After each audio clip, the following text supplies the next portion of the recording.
Oke, saya kembali ya. Nah, saudara sekalian, eee, prioritisasi perlu kita lakukan. Karena apabila melakukan solusinya barengan, satu akar penyebab, terus mari itu ada 3 opsi solusi, ya wis dilakukan ketiga-tiganya aja. Ya boleh saja, tetapi, kalau sumber daya manusia kita terbatas, bisa jadi itu akan membuat kita semakin sibuk. Ya sibuk bukan masalah, tetapi maksudnya fokus. Jadi kita harus punya prioritas. Kecuali kalau opsi solusi itu dalam tanda kutip sama-sama sederhananya, sama-sama murahnya, mau dilakukan secara bersamaan, baru oke.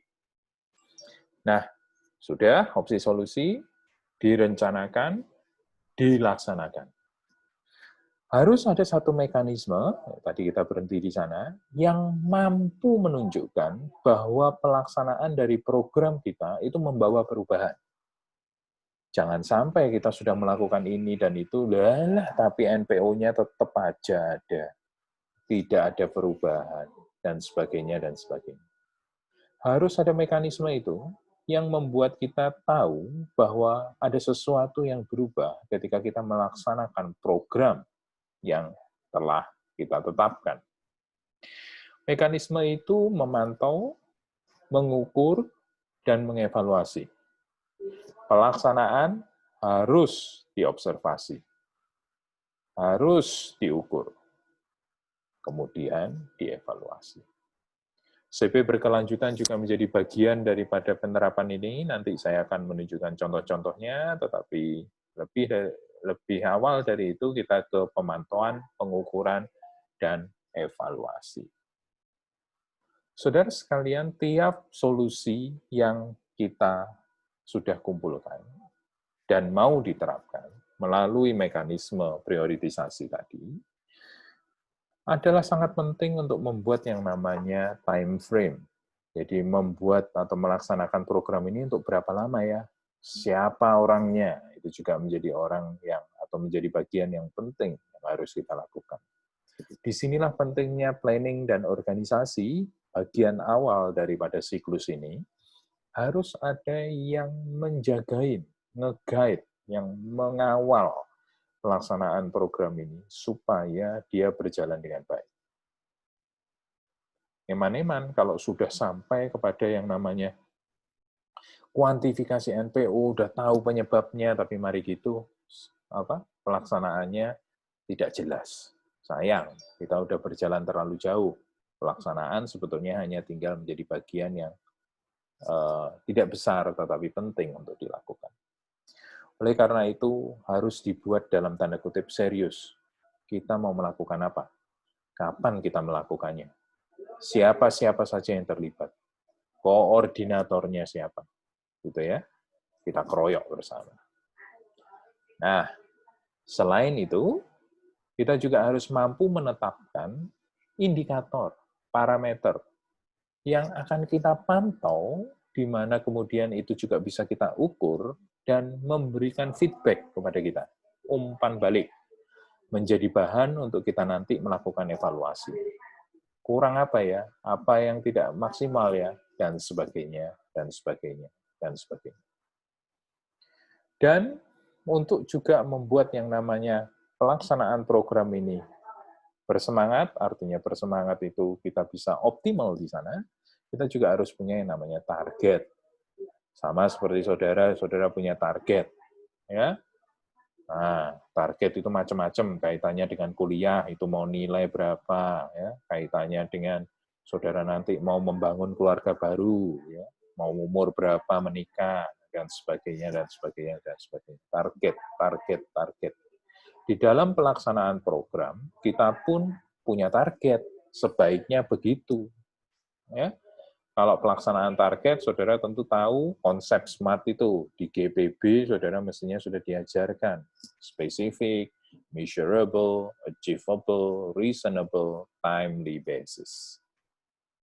Spesifik tentu saja kita tidak kemana-mana, ya, kita ke NPO kita. Nah, itulah yang menjadi target. Ada yang belum di ACC, oke. Banyak ternyata.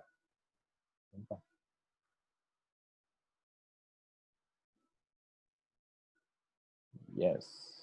Oke, sudah masuk semua. Ya. Spesifik. Ya. Jelas, kita tidak kemana-mana. Fokus kita adalah ke NPO. Kita tahu jumlah NPO-nya di awal tentu saja. Nah, itu bagian daripada asesmen. 10 kilo produk reject tiap hari. Itu adalah nilai yang kita dapatkan ketika kita melakukan observasi di lapangan. NPO-nya berapa, jumlahnya berapa. Gitu ya. Spesifik ke NPO. Measurable, jelas. Begitu kita sudah punya baseline, 10 kilo per hari, kita mau menetapin berapa? 5 kilo per hari, turun ya, karena kita maunya NPO-nya turun. Achievable. Saudara, achievable, reasonable. Saudara mempertimbangkan kondisi di lapangan. Jadi bisa jadi, 10 kilo, harus 0. Ya, boleh-boleh aja, tapi lihat. Apakah komponen pendukung itu di lapangan memungkinkan. Ya. Boleh ambisius, tapi tetap achievable, reasonable.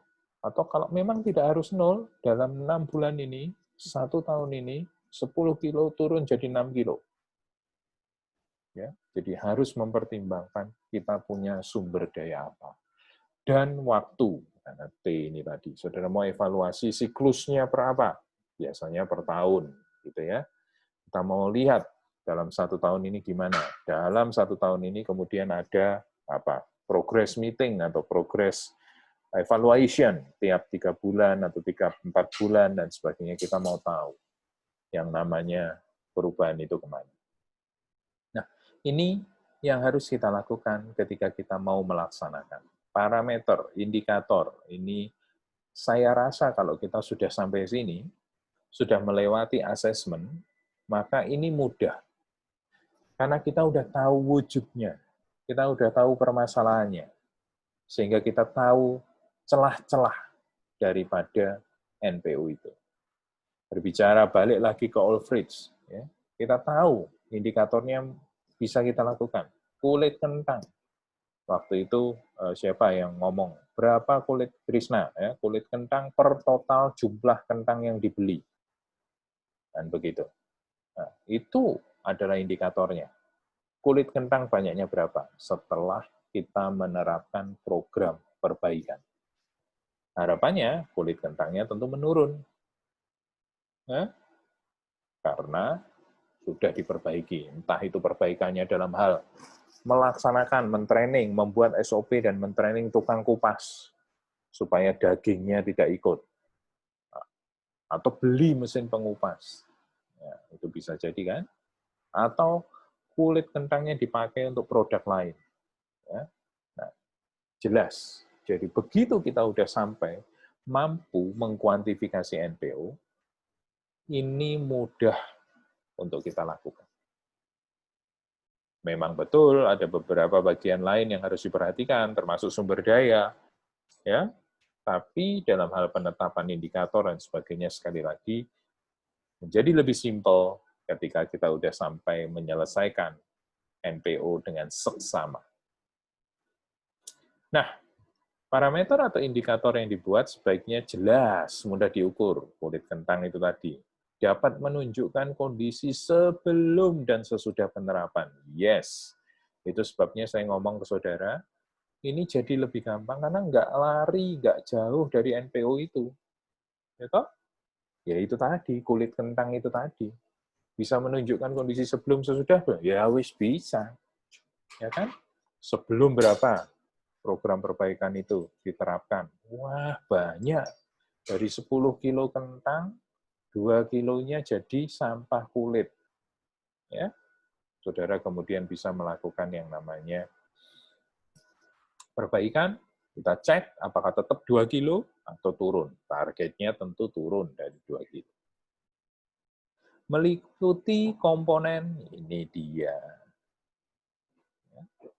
Selain indikator yang berkorelasi dengan NPO, kita bisa mengembangkan indikator-indikator yang berkaitan dengan kinerja 3 itu tadi. Sebaliknya tetap triple P. Kulit kentang yang jumlahnya menurun karena proses perbaikan itu tadi, akan membuat yang namanya kinerja lingkungan kita membaik. Saudara bisa telusuri lagi. Tadinya untuk membuang 2 kilo kentang, meminta orang membuang atau meminta orang membakar atau apapun itu biaya pengolahannya, itu 50.000 per kilo. Sarannya begitu. Sekarang jumlah kulit kentang, sampah kulit kentangnya turun. Maka itu berkorelasi dengan biaya lingkungan. Berkorelasi dengan ekonomi tentu saja. Berkorelasi dengan sumber daya manusia. Setelah dites, dilatih, diperkenalkan dengan SOP pengupasan yang baik dan benar, maka yang namanya orang ini, bagian pengupasan, dia menjadi lebih handal. Dia menjadi sadar lingkungan, oh tahu, ini kalau yang namanya sampah kulit kentangnya banyak, dia bisa merusak lingkungan itu. Sehingga dia tahu harus diminimalkan. Dia skill-nya bertambah, kemampuannya dalam mengupas kentang menjadi semakin baik. Itu berbicara masalah kinerja organisasi. Bisa dikembangkan. Saudara bisa lihat itu. Air. Ya. Kinerja lingkungan. Tadinya airnya nggak diukur. Ya. Semaunya sendiri. Menghasilkan yang namanya potensi pencemaran yang makin luas. Karena banyaknya air limbah yang dihasilkan. Kinerja ekonomi yang pakai air banyak, ya jelas jumlah pemakaian airnya menghasilkan biaya yang juga tinggi karena air beli. Kinerja organisasi, jelas kalau orang nggak mau tahu, ya dia selamanya ada di situ kemampuannya. Itu yang tidak baik. Indikator-indikator itu jelas berkorelasi dengan NPO, bisa kita kembangkan kembali kaitannya dengan triple P. Kita harus mampu menunjukkan bahwa ada perubahan di 3 area ini. Ya, itu yang kita perlu lakukan. Itu semua direcord, dicatat tentu saja, ada satu sistem. Kenapa? Karena pencatatan itu penting untuk kita punya histori. Dulu bagaimana, sekarang bagaimana. Dan itu sangat penting sekali untuk nantinya, at the end, kita bisa membangun satu cerita yang baik tentang proses perubahan yang terjadi. Ya, data semuanya dikumpulkan untuk kemudian bisa menjadi bahan itu tadi. Nah, saudara sekalian, apakah cleaner production itu adalah satu program yang selesai 1 tahun dilakukan, kita happy, NPO turun, ya wes berakhir cleaner production-nya? Apakah seperti itu? Tidak, karena penerapannya bisa berkelanjutan. Konsepnya, spiritnya adalah perbaikan yang terus-menerus. Hari ini atau tahun ini, mungkin kita baru menangani 1 atau 2 NPO. Padahal masih ada 8 NPO yang lain. Terus dijalankan. Loh, kalau nanti NPO 10 ini sudah habis, Pak, cek lagi, apakah ada perbaikan lagi yang bisa kita lakukan. Potensi perbaikan yang bisa kita lakukan. Bisa enggak? Ada enggak? Jadi kayak semacam siklus. Oleh karena itu, komitmen dan kreativitas sangat dibutuhkan. Komitmen khususnya sangat dibutuhkan. Ya. Dan balik lagi, ketika berbicara masalah komitmen, tidak bisa terlepas dari ekspresi top management. Apabila top manajemennya mau gaugan, males-malesan, ya sudah. Itu ya. Nah, itu yang saya juga rasakan kalau orang minta desain pembuangan air limbah, kalau komitmen top manajemennya kuat, pabrik belum berdiri, dia sudah minta dibangunin. Sementara kalau yang ogah-ogahan, baru ada kasus, baru yang namanya permintaan dibuatkan itu diusulkan. Komitmen perlu top manajemen, tetapi biasanya kalau top manajemen itu sudah tahu, ada manfaatnya ya. faedahnya ya, dia malah menjadi-jadi mendukung yang namanya proses ini. Ya, kreativitas perlu dilakukan, dan biasanya kalau sudah membara, ya, murup, sudah nyala, kreativitas itu bisa luar biasa. Nanti saya cerita di bagian success story terkait tentang apa yang terjadi di lapangan. Permisi, Ya, ada yang belum di. oh oke. Ada yang belum, wih, oke. Yes.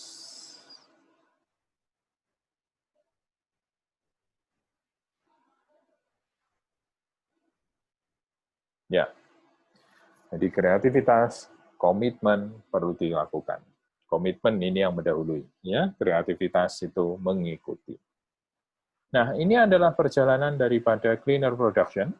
Kenapa dia disebut sebagai sebuah proses yang berkelanjutan? Dengan berjalannya waktu, dia terus bergerak, maka dia akan menghasilkan semakin banyaknya reduksi terhadap inefisiensi, ya, atau reduksi NPO.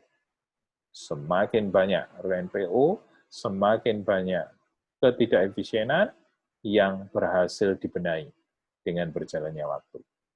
Siklusnya sendiri terus berputar, ya, terus berputar. Planning dan organisasi sekali dia ditetapkan, dia yang kemudian menjadi pengawal dari pelaksanaan CP berkelanjutan. Betul bahwa organisasi itu sendiri mungkin berubah, silahkan, tetapi yang pasti, yang penting adalah bahwa tetap ada tim yang mengawal CP implementation. Terus, dalam siklusnya, inilah yang mereka lakukan. Identifikasi sumber inefisiensi, identifikasi alternatif solusi, analisa kelayakan, penerapan pemantauan, review evaluasi, balik lagi, apalagi sumber inefisiensinya, apalagi, terus lagi lakukan. Alternatif solusi untuk inefisiensi yang sama, mungkin ada yang baru, itu bisa dilakukan. Jadi dia bergulir terus, bergerak terus, ya, menjadi sebuah program yang konsepnya perbaikan terus-menerus. Bukan satu program dalam satu durasi waktu selesai-selesai, tetapi sebuah program yang berkelanjutan. Ya, ini yang menjadi spirit daripada CP, Cleaner Production, atau produksi bersih. Nah, CP bukan sebuah perjalanan, tetapi adalah tujuan yang terus ingin didekati. Ya, pada suatu ketika dia dicapai, tapi ya dia terus lagi, dan sebagainya. Beberapa contoh strategi untuk pemeliharaan program ini, bagaimana yang namanya CP ini bisa berjalan terus-menerus. Yang pertama, mendefinisikan strategi dan kebijakan CP jangka panjang. Ini biasanya dikaitkan dengan beberapa program yang berkorelasi dengan itu. Ada banyak sebetulnya, tetapi dari yang saya baca dan coba saya bandingkan satu dengan yang lain, termasuk salah satunya ISO, nanti kita akan bicara itu. CP ini adalah program yang komplit. Artinya kalau kita melakukan itu, melakukan CP ini dengan konsekuen, dengan baik, maka kita bisa mengajukan diri untuk program-program sertifikasi yang ada. Ya, yaitu ISO, apa itu? Ya, yaitu ISO dan sertifikasi yang lain.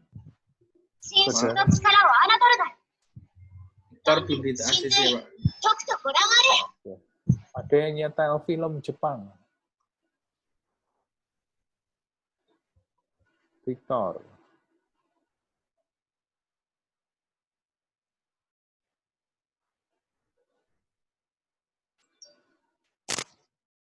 Oke.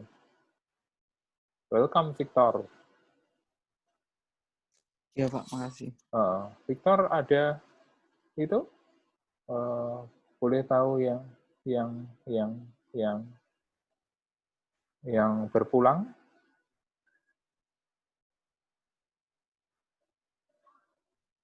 Keluarga Victor, turut berduka.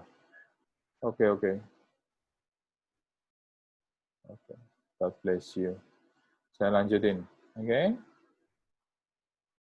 Mana tadi? Good. Nah, CP adalah sebuah sistem atau program yang komplit. Apabila kita melakukannya dengan konsekuen, kita melakukannya dengan benar-benar, maka dia menjadi landasan yang sangat kuat untuk program-program sertifikasi. Ya, termasuk ISO itu. Saudara yang ikut K3, saudara pernah ya belajar tentang sistem manajemen K3.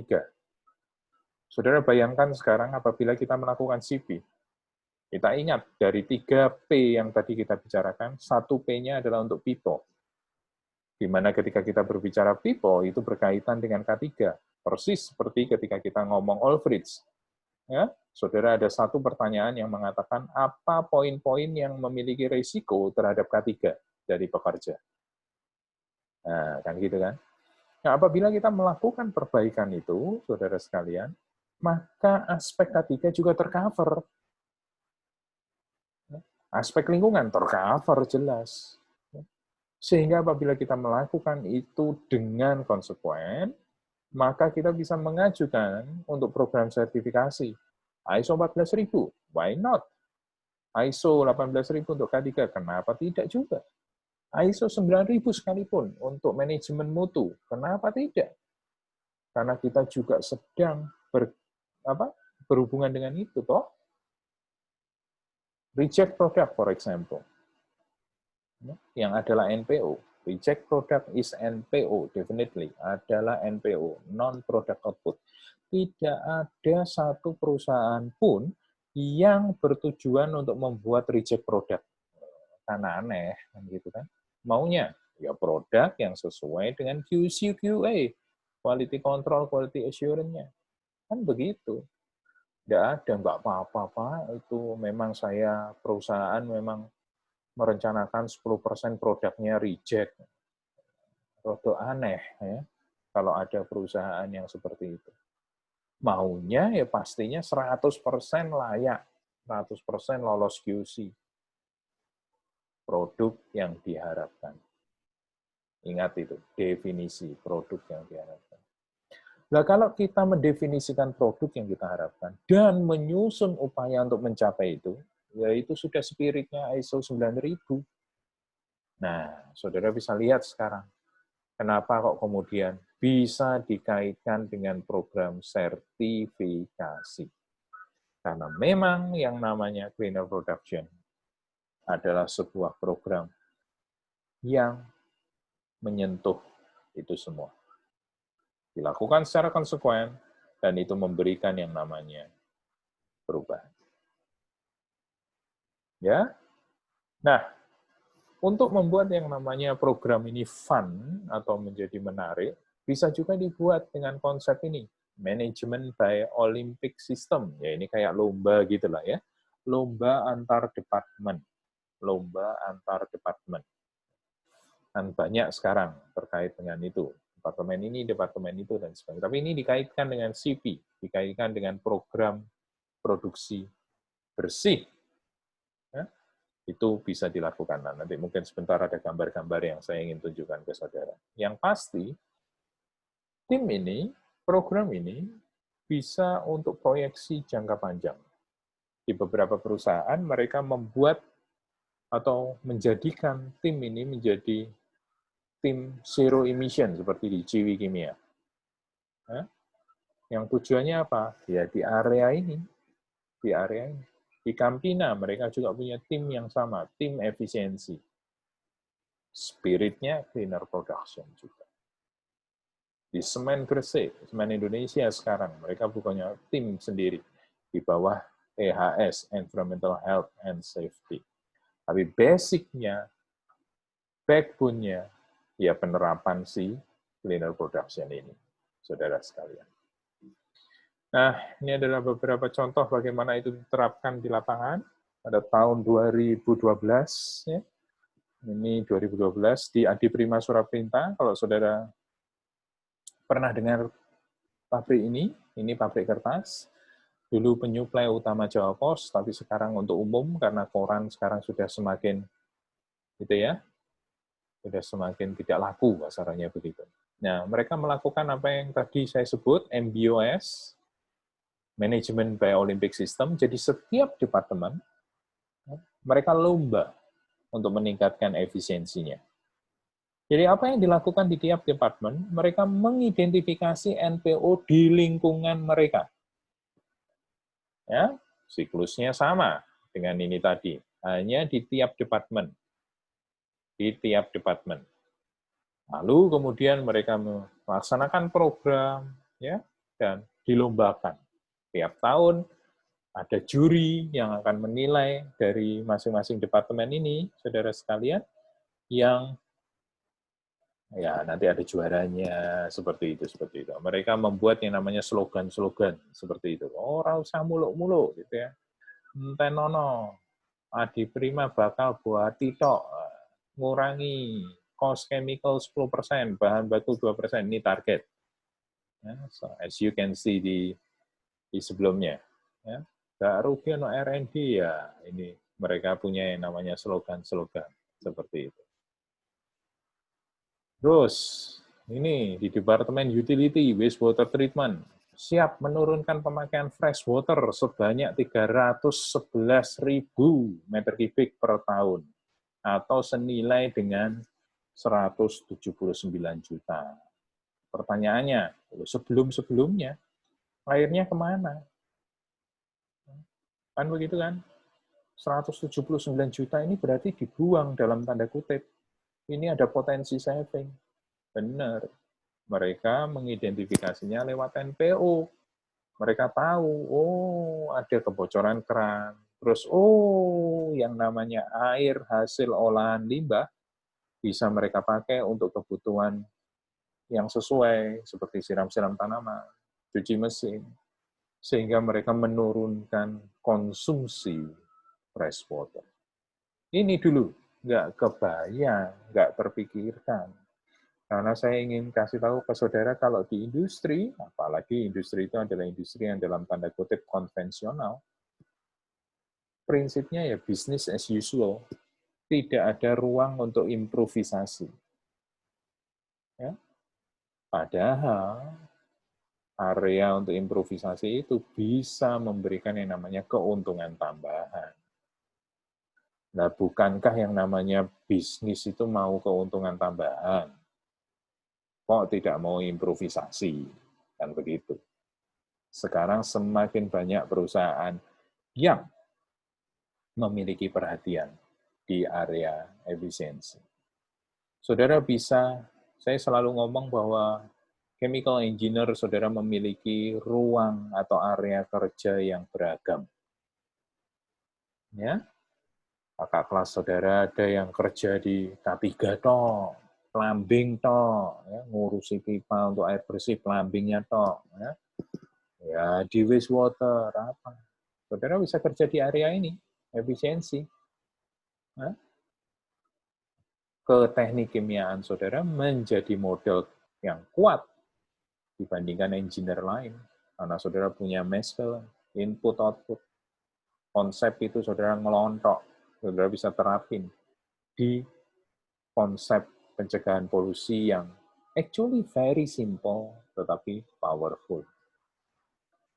Siap dukung konservasi energi, ya, untuk turunkan energi di WWT sebesar 876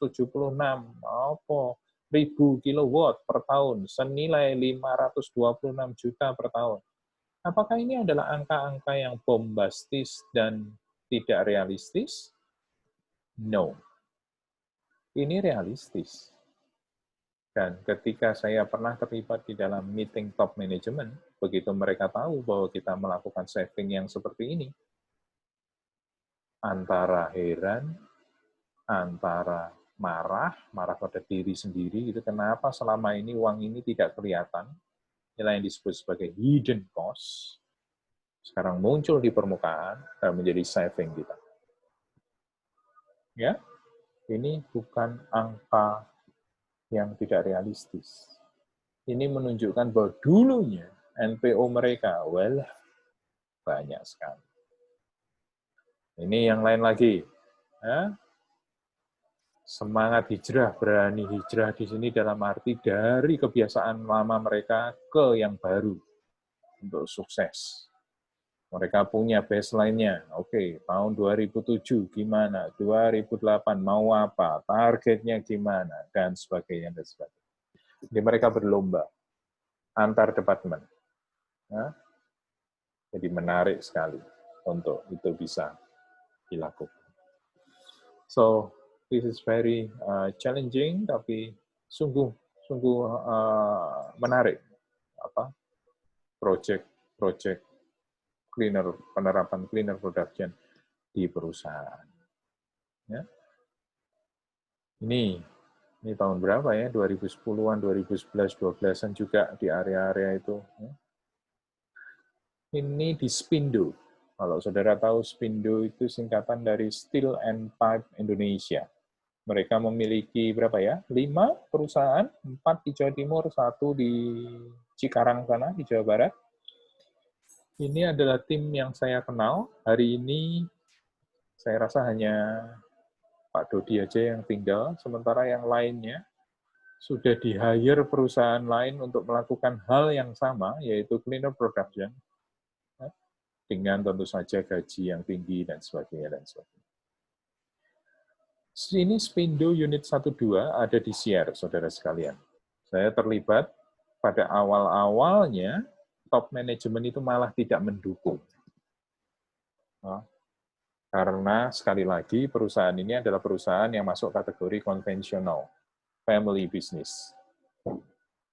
Pimpinannya pokoknya wis tahu badi, wis gak usah aneh-aneh lah, sudah untung, wis gak usah program yang aneh-aneh.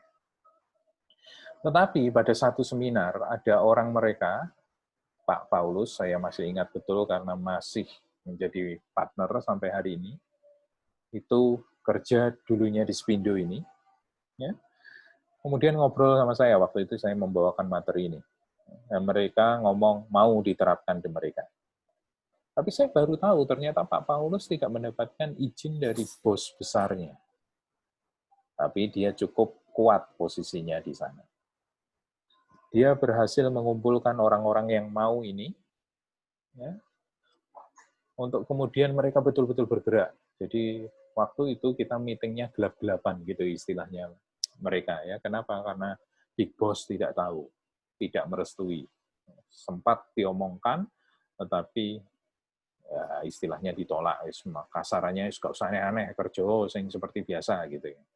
Ayo mereka tetap melakukan.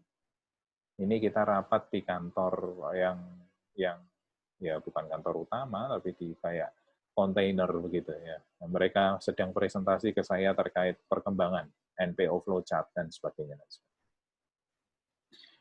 At the end, saudara sekalian, ketika ada rapat umum, Pak Paulus itu presentasi program ini dan menunjukkan duit saving hasil pelaksanaan produksi bersih.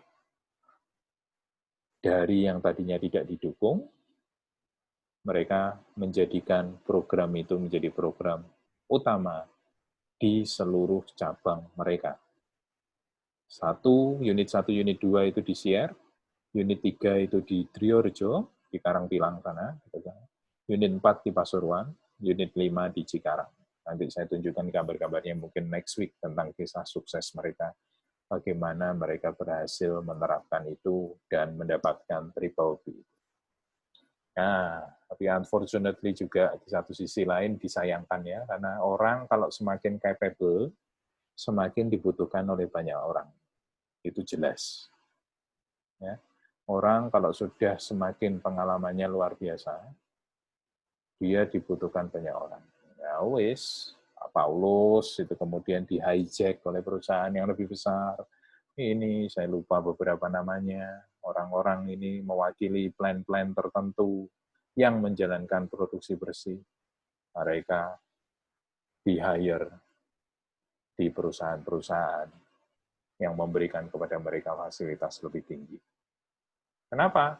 Ya, karena kapabilitas mereka yang semakin meningkat dari pelaksanaan program produksi bersih.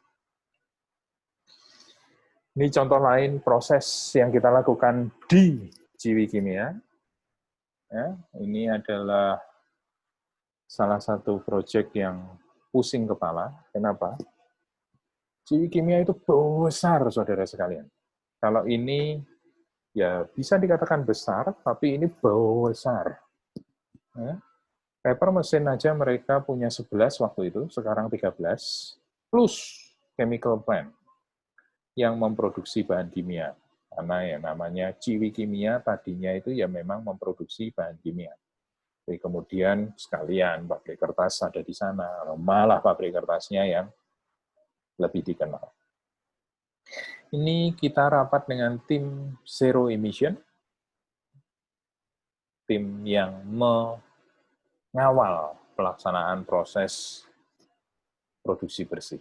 Ya, kalau ini karena mereka lebih open-minded, punya tim tersendiri, ya, ruangan rapatnya enak. Ya, kalau ini sembunyi-sembunyi, gitu ya. Walaupun di akhir kita dapat juga yang namanya apresiasi dari Big Boss-nya. Ini cukup challenging di chemical plant, ya, di Ciwi Kimia, di chemical plant sendiri aja pusing, mereka punya NPO flowchart-nya panjang, bukan panjang, panjang gitu. Sehingga kita bagi, saya menyarankan mereka untuk diputus di beberapa tahap supaya lebih mudah untuk monitoring. Tapi hasil menggembirakan juga terjadi di sana dan menyenangkan ketika melihat kita mendapatkan triple B. Ini adalah saya kumpulkan perusahaan-perusahaan yang menjalankan program produksi bersih pada waktu itu.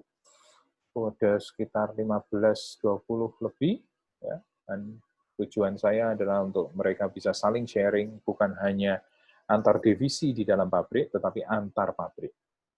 Ini tim Ciwi Kimia, Pabrik Kertas Ciwi Kimia, PKTK. Sudah tahu mereka sedang melakukan apa?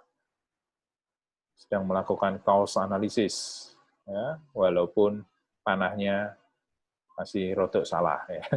Panahnya harusnya ke dalam, ke NPO-nya. Bagian yang terluar itu adalah akar daripada penyebabnya. Ini yang mereka monitor waktu itu adalah reject karton box. Jadi di Ciwi Kimia ada satu departemen yang memproduksi karton box. Karton box, saudara tahu lah ya, box-box karton yang dipakai untuk kemasan macam-macam. Ya, ini mereka melakukan ini, kita berproses, mereka mendapatkan hasil yang baik dan senang. Ini ini biskuit, di Waru, biskuit Waru itu apa ya? UBM. Sementara ini selalu saya ingat Pak Redi ini di Furukawa. Furukawa itu adalah anak perusahaan Astra, bukan anak perusahaan sebetulnya, tapi outsource-nya. Outsource itu apa ya? Jadi Astra itu kan membuat mobil, tapi tidak semua komponen mobilnya itu dikerjakan oleh mereka. Mereka menyerahkan beberapa atau beli beberapa alatnya itu dari perusahaan lain. Nah, ini adalah salah satunya. Furukawa Indonesia apa gitu. Tadinya perusahaan keluarga, kemudian Astra masuk ke sana, dan Pak Redi ini is the only one yang menjalankan produksi bersih.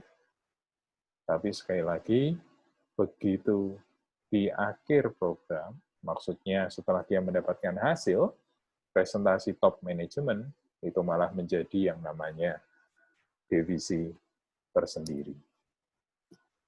Di biskuit, di Waru, UBM ya, saya lupa bedanya dengan yang di Kaliwaru. Tapi ini yang di Waru, bukan di Kaliwaru di belakang kampus kita, bukan, tetapi yang mau ke Sidoarjo. Saya lupa namanya apa. Nah, mereka lebih sudah dari awal smooth, top manajemen sudah memberikan restu atau izin untuk mereka melakukan ini. Jadi ceritanya sendiri-sendiri, tetapi menarik. Dari situ saya belajar juga bahwa apa barrier-nya, kendalanya apa. Tapi asal ada orang yang mau aja, kan biasa loh. Orang itu kalau sudah lihat hasilnya, podo pengen, kan begitu. Itu sudah di mana-mana. Bisnis juga gitu. Ternyata jualan es Milo atau es apa namanya itu yang lagi hit waktu itu, ya. Ternyata oke, semua jualan. Ketika bau, manisnya, semua mau. Ya itu di mana-mana. Semodo. Ini juga, saking kalau ini juga, saking aja ini mereka tidak sendirian, ada timnya, tapi tetap tidak direstui di awal. Seperti itu. Nah, mereka berproses untuk kemudian menghasilkan yang namanya hasil yang baik pada akhirnya. Itu yang terjadi. NPO, Cleaner Production, produksi bersih. Nah, siklus ini sudah saya selesaikan untuk dipelajari oleh saudara. Please check again, apa itu perencanaan organisasi, bagaimana melakukan assessment, apa saja yang dilakukan, analisa kelayaan itu apa saja, dan penerapan itu konsepnya bagaimana, indikator apa yang harus diperhatikan, ya, untuk kemudian kita bisa mendapatkan sebuah program CP terimplementasi yang sukses. Ya, minggu depan saya akan sharing tentang beberapa program-program ini. Ya, sambil saudara mungkin kumpulkan jika ada pertanyaan terkait pelaksanaan cleaner production. Yang saya ingin sampaikan kepada saudara, dan saya mau saudara kuat di sini adalah, ini adalah sebuah program yang menurut saya simple tapi powerful. Saudara di TPAP, yang ikut TPAP mungkin, atau di awal dari kuliah ini saya juga sudah jelaskan, atau K3, kita berbicara masalah end of pipe dan up of pipe. Cleaner production adalah up of pipe approach. Pengolahan air limbah, seperti yang kita pelajari di TPAP, adalah end of pipe approach. Up of pipe approach lebih sulit implementasinya. Tapi kalau sudah lihat efeknya, itu lebih powerful, lebih signifikan. Karena apabila kita bisa menghilangkan NPO, artinya kita tidak perlu mengolah. Kita tidak perlu keluar biaya operasional untuk wastewater treatment. Malah kita meningkatkan saving bagi perusahaan itu. Nah, program-program seperti ini dengan sentuhan yang berbeda, namanya total quality management, gitu ya. Kalau sudah pernah dengar ya ISO-ISOan itu, ya, macam-macam lah. Ya. Itu sebetulnya backbone-nya CP, produksi bersih. Kalau orang farmasi mengenalnya dengan good apa ya? Apalah good practices apa di AP atau apa gitu dan sebagainya. Itu juga kembali ke sini. Saudara awali dengan monitoring, mengamati, melihat ketidakefisienan bisa berbicara apapun, pasti berkaitan dengan limbah, pasti berkaitan dengan uang, pasti berkaitan dengan cara kerja yang salah. Tidak efisien selalu berhubungan dengan tiga itu. Efisien bisa kita kaitkan dengan tiga hal itu. Nanti kalau saudara di pabrik, di perusahaan, so you can apply this concept. Dan saya rasa saudara punya dasar yang jauh lebih kuat, ya, karena dibandingkan dengan engineer yang lain. Saya rasa TI belajar konsep ini, tapi tidak menyeluruh dalam framework mereka, yaitu ISO 9000. Mereka belajar ISO 14000 juga, tapi saudara belajar spiritnya. Kalau ini semua didokumentasikan, dicatat, di-record, ya itu sudah jadi bahan ISO. Itu ceritanya. Ya, minggu depan saya akan kasih informasi tentang success story-nya. Okay, so I want to stop here. Minggu depan selain itu, saya akan menyelesaikan materi saya. Coba saudara cari informasi, kita sharing lagi di grupnya minggu depan. pelaksanaan gitu ya, atau penerapan program-program efisiensi di perusahaan. Mungkin namanya bukan produksi bersih, tetapi namanya bisa macam-macam. Silakan sudah browsing, cari, buat simple presentation untuk kita mungkin mengawalinya dengan itu. Nggak usah panjang-panjang menceritakan, tetapi buat rangkumannya aja. Dia melakukan apa, konsepnya gimana, efeknya apa terhadap perusahaan itu. Ya, kita diskusi sebelum kemudian kita akan akhiri mata kuliah ini next week. Sampai sini ada pertanyaan?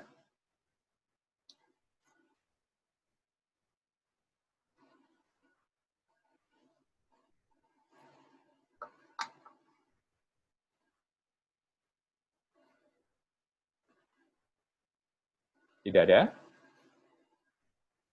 Kalau tidak ada, saudara show off dulu. Sudah bisa pakai waktu sisa untuk literatur studi tadi itu.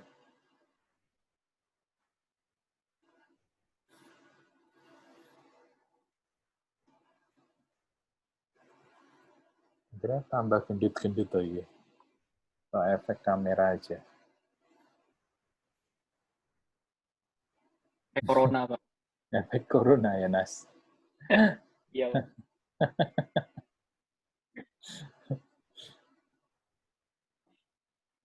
Hari-harimu ngapain? Belajar terus?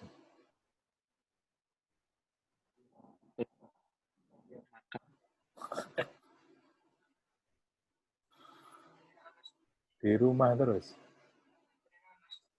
Iya, Pak. Iya? Iya, Cat. Kamu di rumah terus, Cat? Oh iya, Pak. Lah, Rio, Richard, aja ngantuk.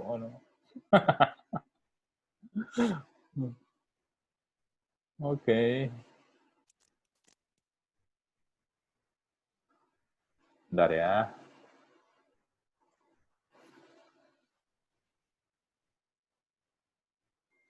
Halaman 1.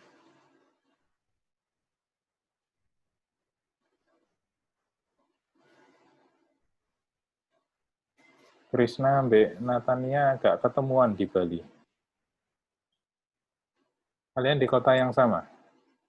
Saya di Nih. Denpasar. Kamu di Denpasar. Loh, Natania di sini juga nggak sih? Di Penpol juga nggak sih? Enggak ya? Oh, enggak. Oke. Ya wis, sudah ya? Kita ketemu lagi next week.